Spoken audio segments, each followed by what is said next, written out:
오늘 우리에게 주시는 하나님의 말씀은 신약성경 히브리서 4장 12절, 13절 말씀을 다 같이 보시겠습니다.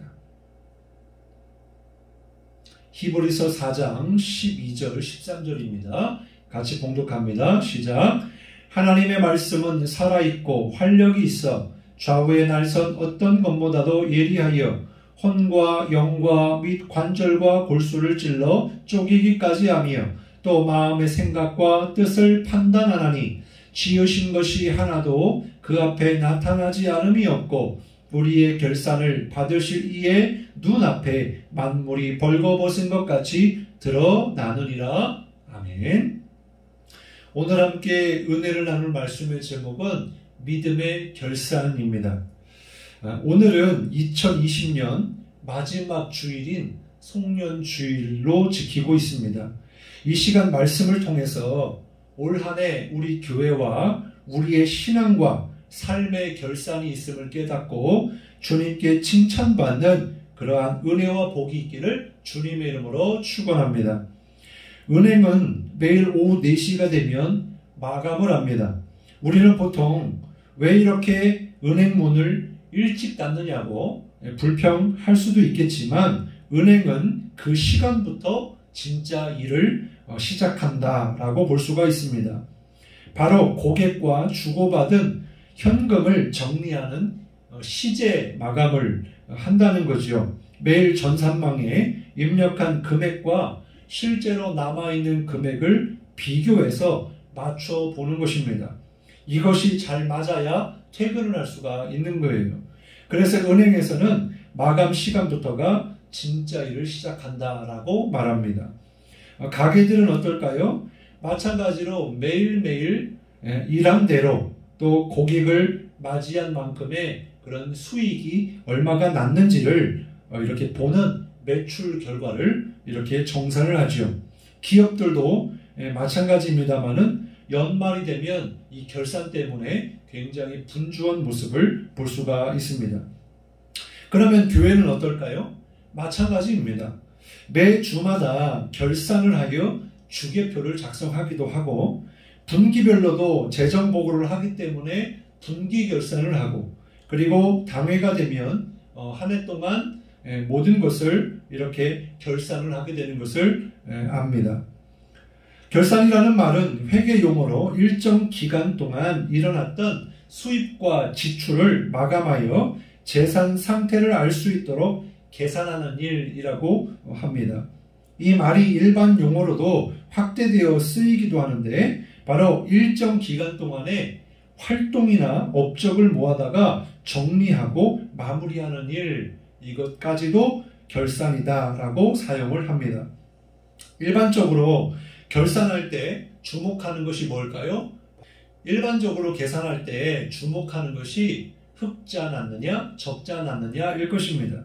수익이 비용보다 많은 경우를 흑자라고 이야기하죠. 그리고 반대로 지출이 수익보다 많은 경우가 적자라고 합니다. 옛날 회계장부를 일일이 손으로 기록할 때 지출이 수익보다 많아서 손해를 보게 되었을 때에는 적색으로 표기를 했습니다. 그리고 결산이 잘 됐다고 하여 흑색으로 표기를 한 것에서 이렇게 적자와 흑자라고 하는 말이 쓰여지게 되는데요. 기업의 목적이 무엇입니까? 바로 흑자를 내는 것입니다. 이윤을 추구하는 거죠.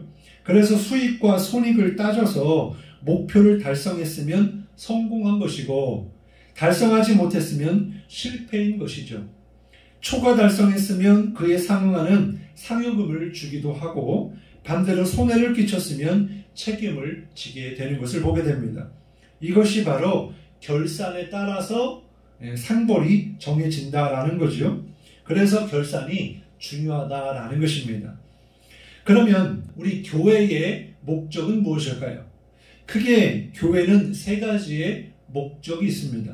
첫째는 하나님을 위하여 예배하는 것입니다. 하나님을 예배하기 위해 교회는 존재하는 거예요. 그래서 하나님을 예배하고 찬양하고 기도하기 위해 교회는 존재한다라는 것입니다. 두 번째는 성도들을 위하여 신앙의 훈련과 양육과 교육을 통해서 온전한 그리스도인이 되게 하는 것입니다. 세 번째는 세상을 위하여 구제와 선교와 봉사를 하는 것이 바로 교회의 존재의 목적이다라는 것이죠.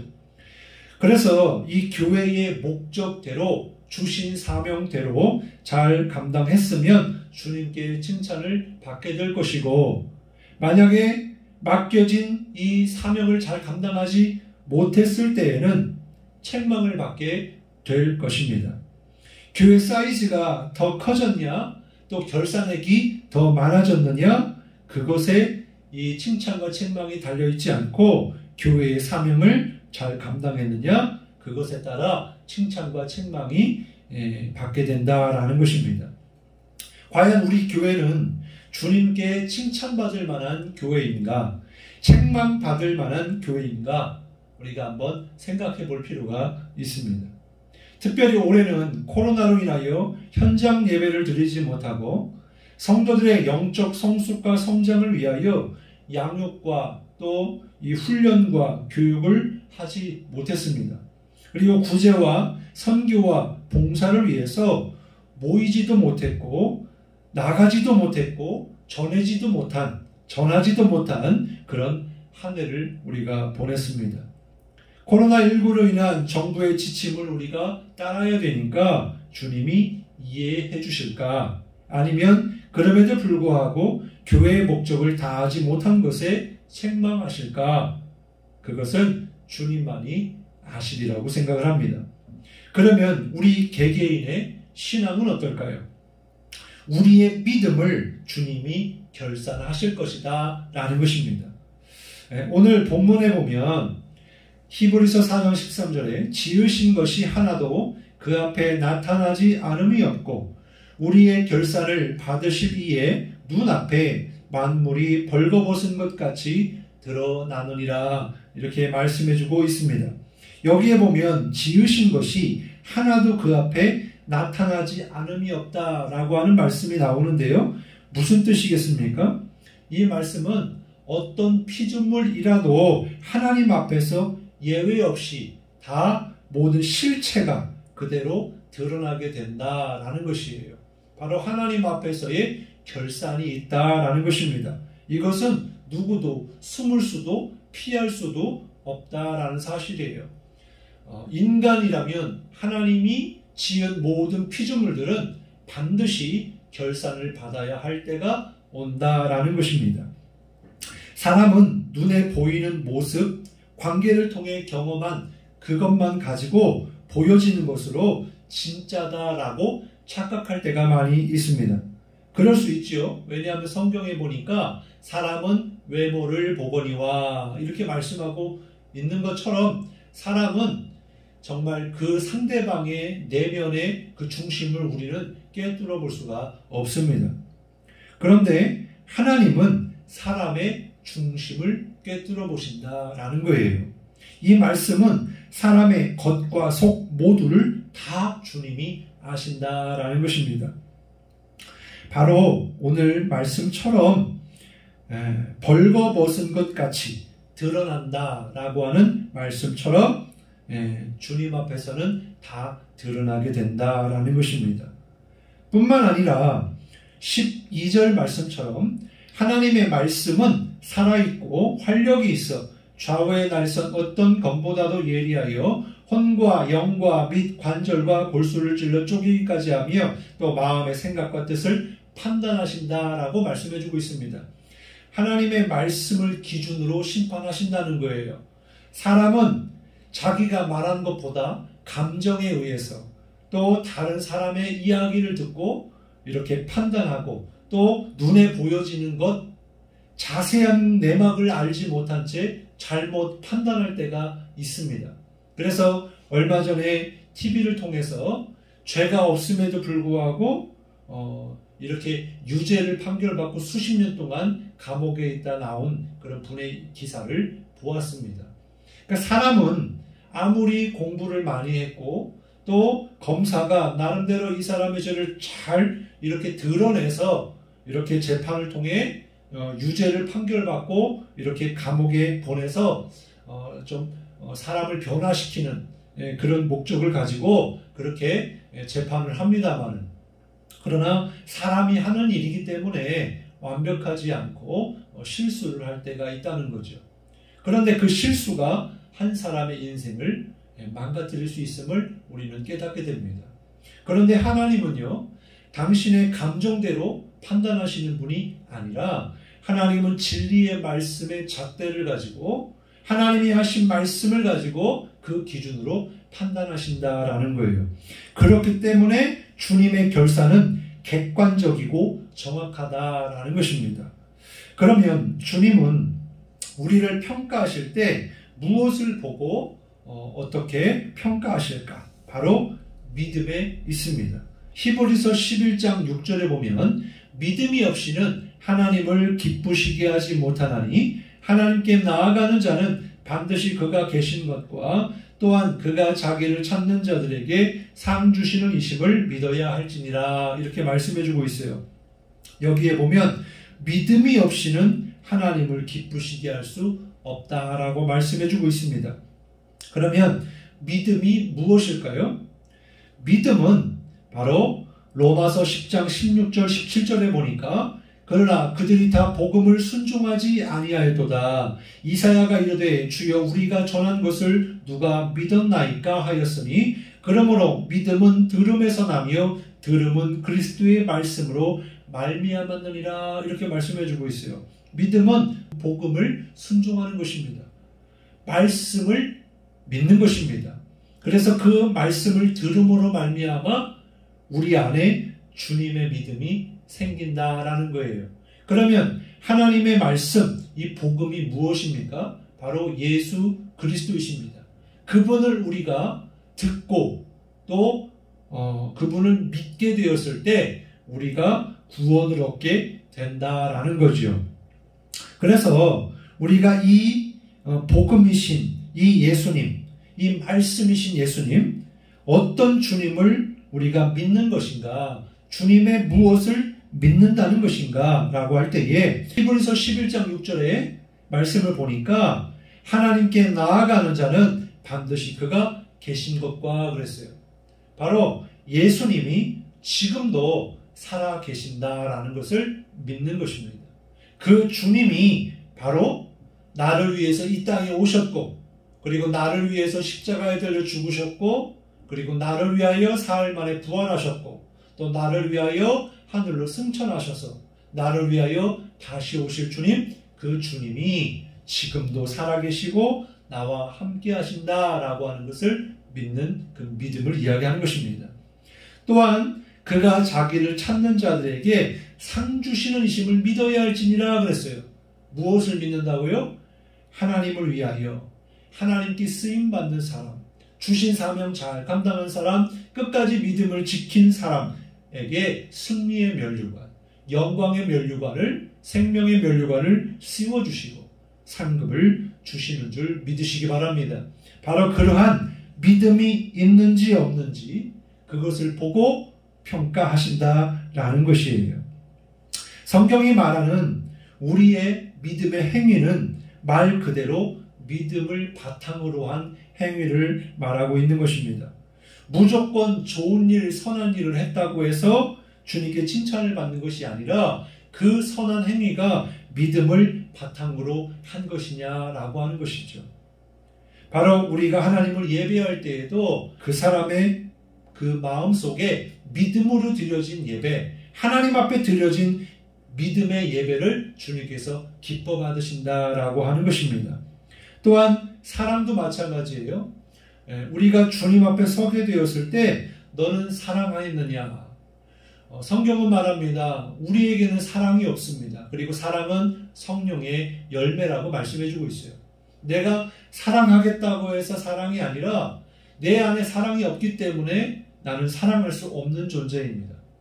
그런데 하나님이 나를 사랑하셨고 내가 그 사랑을 통하여 하나님과 이웃을 사랑하게 되는 거죠. 그래서 정말 이 믿음으로 주어진 그 사랑으로 하나님을 사랑했느냐, 이웃을 사랑했느냐, 바로 그것을 주님이 평가하신다라는 것입니다. 또한 믿음에 의한 구제와 선교를 하였느냐? 믿음에 의한 봉사를 하였느냐? 믿음에 의한 말과 행위를 하였느냐? 이것을 보시고 주님이 칭찬하신다라는 거예요. 저와 여러분의 믿음이 주님 보시기에 칭찬받을 만한 진짜 믿음이시기를 주님의 이름으로 축원합니다.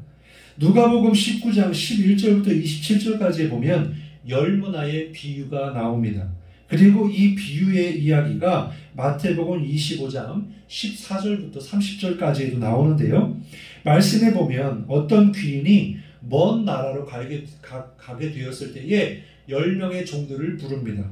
그리고 그 각각의 종들에게 한 문화씩 나누어 주고 장사를 해라 이렇게 이야기를 하고 떠났습니다. 여기서 문화는 화폐 단위를 이야기하는데요. 바로 1문화는 100드라크마입니다. 이 100드라크마는 100일의 노동자의 품값을 말하는 거예요. 즉 100일의 일당을 말하는 것이죠. 오늘날의 최저임금으로 이렇게 환산을 해보면 약 6만 원으로 100일을 따졌을 때 600만 원의 가치가 될 것입니다. 물론 사람마다 지금 이 계산은 최저임금으로 따진 것이지만 그보다 더 많은 그런 평균치의 봉급을 받으시는 분들에게는 더 많은 그런 금액으로 환산이 되겠죠. 그래서 약 600에서 한 1000만 원 정도라고 이렇게 생각을 하시면 편할 것입니다. 중요한 것은 이제 시간이 흘러서 이 귀인이 그 왕위를 받아 가지고 돌아왔다는 사실입니다. 그리고 이제 그 종들을 부르는 거예요. 그래서 결산을 합니다. 첫 번째 종이 한 문화를 가지고 10문화를 남겨서 잘하였다 착한 종이여 네가 지극히 작은 것에 충성하였으니 10 고을 권세를 차지하라 라고 하는 상을 주었습니다. 그리고 두 번째로 종이 나와서 한 문화를 가지고 저는 5문화를 남겼습니다 라고 하니까 그에게 칭찬하시며 5 고을을 차지하라 이렇게 상을 주었어요. 마지막 세 번째 종이 나와서 받은 한 문화를 가지고 수건에 잘 싸두었다가 이렇게 귀인에게 이 왕으로 온 주인에게 이렇게 보여주었습니다. 그렇게 하니까 악한 종아 네 말로 너를 심판하노니 너는 내가 두지 않은 것을 취하고 심지 않은 것을 거두는 엄한 사람인 줄로 알았느냐 이렇게 말씀하시면서 10문화를 남긴 자에게 주라 이렇게 하였다는 것이죠. 그리고 이 귀인이 왕이 될 것을 싫어했던 사람들까지도 끌어다가 죽여라 이렇게 명한 말씀이 기록되어 있습니다. 그러면 이 이야기는 무슨 말씀일까요? 첫 번째는 10명의 종 모두에게 한 문화씩 똑같이 나누어졌다라는 거예요. 바로 모든 사람들에게 균등하게 기회를 줬다라는 것입니다. 이 말씀을 우리에게 적용을 해본다면 우리 각자에게 주신 인생 또한 우리 모두에게 주신 것입니다. 또한 우리에게 주어진 1년이라고 하는 2020년이라고 하는 이 시간들을 생각해 볼 때 우리에게 주어진 이 1년의 시간은 모두에게 주어진 것이다 라고 하는 사실입니다. 그리고 두 번째는 똑같은 시간을 어떻게 보내었는지 반드시 결산할 때가 온다라고 하는 것을 우리에게 말씀해주고 있는 거예요. 주인이 돌아왔을 때 이제 결산하면서 정말 주인이 맡겨주신 것을 잘 사용하여 남긴 이 10문화를 남긴 종과 5문화를 남긴 종에게 각각의 고을을 이렇게 주는 것을 보게 돼요. 그러니까 우리가 이 1년의 시간 동안 주님이 칭찬하실 만한 그런 믿음의 삶을 산 자에게는 그에 상응하는 상이 주어진다라는 것이고요. 그렇지 않고 허송세월 똑같은 시간이지만 그 시간을 헛되이 보낸다라고 하면 주님이 우리를 보시며 책망하신다라고 하는 것입니다. 그래서 우리가 1년의 시간을 우리가 돌아보면서 과연 우리는 어떤 삶을 살았는가? 우리가 1년의 시간을 통하여 영원한 생명을 얻었는가? 그리고 이 1년의 시간 동안 우리의 믿음이 성장하였는가? 우리의 믿음과 성장이 삶을 통해서 드러나게 된다고 볼 때에 주님이 칭찬하실 만큼 신앙이 성숙되었는가? 작년보다 올해의 신앙이 더욱 자라났는가? 한번 돌아볼 수 있기를 바랍니다. 중요한 것은 코로나19라고 하는 어려움이요, 나에게만 온 게 아니다라는 사실이에요. 우리 주변에 있는 사람들과 또 믿지 않는 사람들에게까지도 모두에게 닥친 어려움입니다. 그리고 팬데믹이라 우리 이 지역과 이 나라뿐만이 아니라 전 세계적으로 지금 이 코로나라고 하는 이 코로나19의 이 전염병이 지금 모든 나라를 다 이렇게 힘들게 만들고 있다라는 사실입니다. 바로 이러한 시간들 가운데 그 중에서도 어떤 사람은 가정에서든지 어디에서든지 믿음을 지킨 사람이 있는가 하면 그렇지 못한 사람이 있을 것이고, 또한 비대면으로 선교와 봉사를 한 사람이 있는가 하면 아무것도 하지 못한 사람도 있을 것이고, 집에서 혼자 성경을 보고 기도한 사람이 있는가 하면 이 코로나를 이유로 기도하지도 않고 성경도 읽지 않는 사람도 있을 것이고, 가정에서 있는 자리에서 하나님을 예배한 사람이 있는가 하면 영상으로도 제대로 예배하지 못한 사람도 있을 것이다 라는 것이죠. 했느냐 안 했느냐라고 하는 것도 중요할지 모르지만, 그러나 더 중요한 것은 우리의 올 한 해 삶이 이 코로나와 상관없이 주님을 향한 믿음이 살아있느냐 죽어있느냐, 그 믿음의 열매를 주님께서 보신다라는 것입니다. 올 한 해를 마무리하면서 우리가 지금 해야 될 일은 주님의 은혜에 감사하며 주님께 영광을 돌리는 것이고, 또한 우리에게 맡겨진 그 사명들을 잘 감당했느냐 그렇지 못했느냐를 생각해 보면서 우리의 그런 죄와 또 우리의 믿음 없음을 주님 앞에 회개해야 할 줄로 믿습니다. 이것이 지금 우리에게 주어진 은혜요 기회일 것입니다. 누가복음 18장 8절에 보면 내가 너희에게 이르노니 속히 그 원한을 풀어주시리라. 그러나 인자가 올 때에 세상에서 믿음을 보겠느냐 하시니라. 이렇게 말씀해주고 있는데요. 여기 말씀에서 인자가 올 때에 세상에서 믿음을 보겠느냐. 정말 올 한 해를 우리가 이제 마무리를 하게 되면서 우리가 생각해야 될 것은, 올해로 만약에 우리의 삶이 끝이 난다면, 주님이 이제 2020년도를 끝으로 주님이 오신다면 과연 주님이 찾으시는 믿음이 우리 가운데 있을까? 우리가 그것을 생각해 봐야 할 줄로 믿습니다. 말세를 살아가는 그리스도인의 참된 믿음의 자세는 오늘이 끝일 수 있음을 날마다 생각하며 믿음을 지키는 것입니다. 그래서 언제든 주님이 오시더라도 주님이 칭찬하시는, 주님께 상을 받는, 주님이 찾으시는 믿는 자가 저와 여러분이 될 수 있기를 간절히 바랍니다.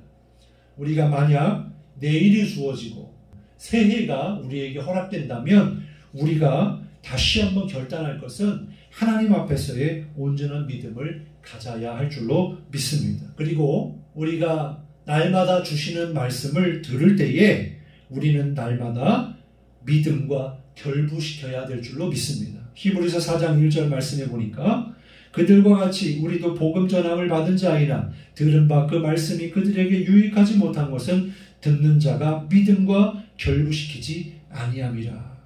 이렇게 말씀해주고 있는 것처럼 우리가 늘 말씀을 듣고 있습니다마는 그냥 한 귀로 듣고 한 귀로 흘려보내는 것이 아니라 하나님의 말씀을 들을 때마다 믿음과 결부시켜서 정말 그 말씀이 우리에게 믿음이 될 수 있는 그런 은혜가 있기를 주님의 이름으로 축원합니다.